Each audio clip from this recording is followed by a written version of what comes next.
Welcome to another Teachings with Dr. Mo. I'm Dr. Mo, and in today's teaching, we will be going over my top 5 tips for getting your Clinical EFT Certification and making it way easier. So let's jump right into tip number 1. For tip number 1, I highly recommend joining any Facebook groups or established groups, either online or in person, from the institution for which you are getting your Clinical EFT certification from. So this, of course, helps you feel super connected to your community, and it provides a built-in network that you can use for swap sessions or practice sessions. And you can also use these platforms to build your personal network and your professional one, because you might be able to find some potential business partners, business collaborations, or it's just a great way to find referrals. Tip number 2 is concerning session notes. So session notes are one of the biggest parts of the certification process because it's truly where the rubber meets the road and you really start practicing your sessions and getting some helpful feedback on your skills. But session notes can be notoriously difficult to write up at times. So this tip is about utilizing either voice typing, which is a function that a lot of phones have these days, or you can even use voice typing on Google Docs. Or you can also create a voice note on your phone right after conducting a session. So you can essentially just word vomit everything from memory, everything from your session notes that is of utmost importance into a short voice note. And then when you're ready to write up your session note, you can listen to that very short voice note, and it can help inform your session note writing. So in my opinion, using either the voice note option or the voice typing option beats recording a session and watching that session back, because typically sessions can range anywhere from 60 to 90 minutes depending on what you choose to do, and watching that session back again while taking notes can be very time consuming for you. So that's why I recommend either voice typing or creating a voice note at the end of a session, or a combination of the two. So personally, voice typing saved me during my certification process, and maybe it can help you.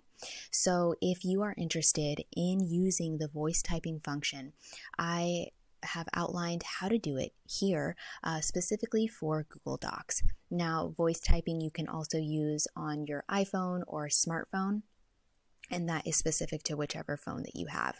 But this is kind of just a little tutorial on voice typing into Google Docs. So you basically just open the Google Doc that you'd like to edit or voice type into, and you go to the top section with all of the options, and you click on Tools. And then you scroll down and you'll find the voice typing option, and you simply click and you start talking and start writing your session note in this way. And I've noticed that using headphones can be more precise with the words that the system picks up, but I'm sure your audio would be good either way. So this is just, once again, using voice typing for Google Docs, but there are also a plethora of other voice typing options either on your phone or any other devices.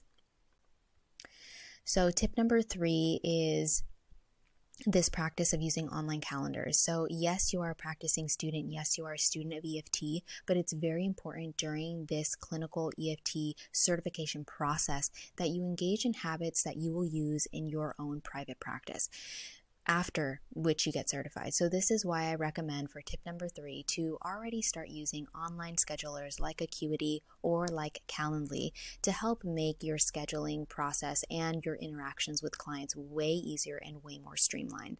So there's no more of this, when can you meet? Oh, I can't meet at this time. Can you meet at this time? Oh, that's not good for me. None of that back and forth madness. So online calendars can help you create these predetermined times that clients can scroll through and find a time that aligns with them. So this helps you not only save your time and energy in interacting with clients back and forth on finding a time, but it's also really good for establishing good energy and time boundaries so that you're only putting up the times on this calendar that feel aligned with you. You're only putting up times on this calendar in which you feel energized to conduct sessions, because ultimately EFT is an energy tool. You are working with energy, you are working with chi, so it's important for you to feel the most energized, and using an online calendar can help you really stay true to times in which you feel the most chi to conduct a session. So tip number 4, along with this idea of choosing times that align with you, is time management as you're conducting a session. So time management is very important, especially in the certification process, because once again, you want to practice what you would eventually like to make permanent in your private professional practice. So asking yourself, how long do I want my sessions to be when I get certified is a really great question to ask. So do you want them to be 60 minutes or 75 or even 90? And then once you have this answer that aligns with you, then you can base your practice sessions off of this time limit.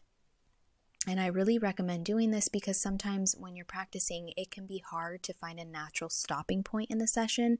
Maybe you feel like you want to give the client more. Maybe you can help resolve the issue more if you spend more time with them. And that can be not only draining to yourself, but it can also be draining to the client as well.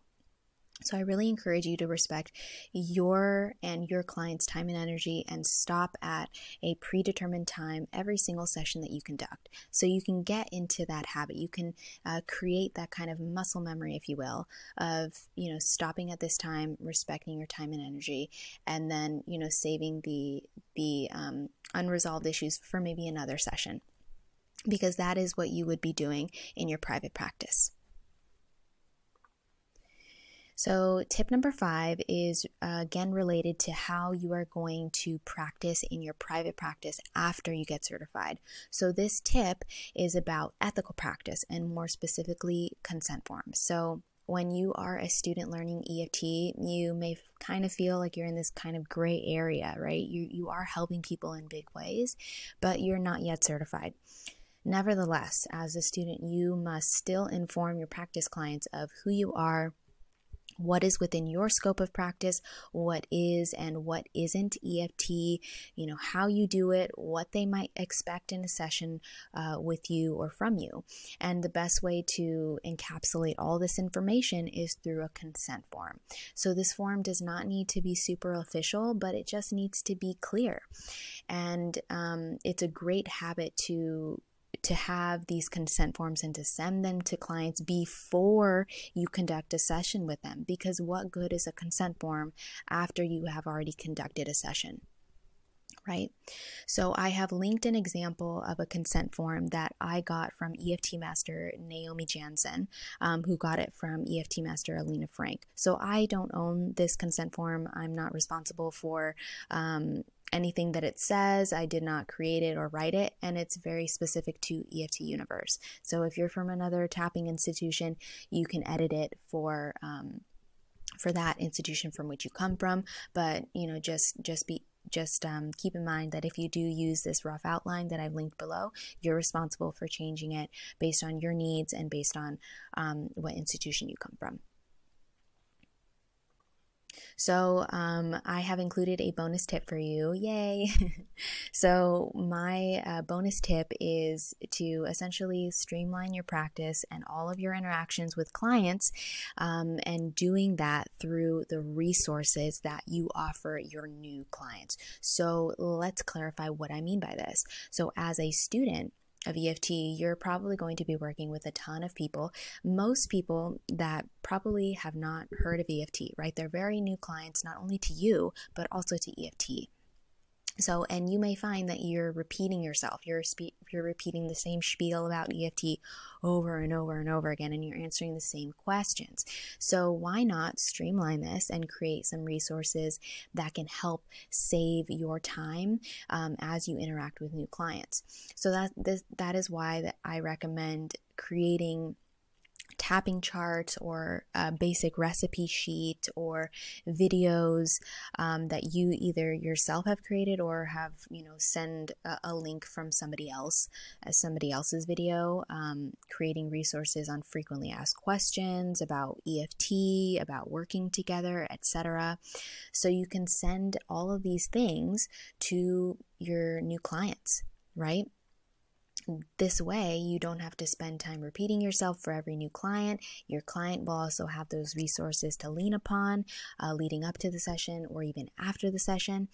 And doing this, you can really free up your first initial session with the client because you're no longer spending time at answering their questions that could have been answered from a resource sheet or a video. Right? And a great thing about streamlining your practice through the use of these resources is that these resources are evergreen, right? This means that they will always be relevant to you in your practice. And once you create these resources, you will probably never have to recreate them again. Or maybe you can edit them, but the bulk of the information will remain the same, right? So you can always repurpose them.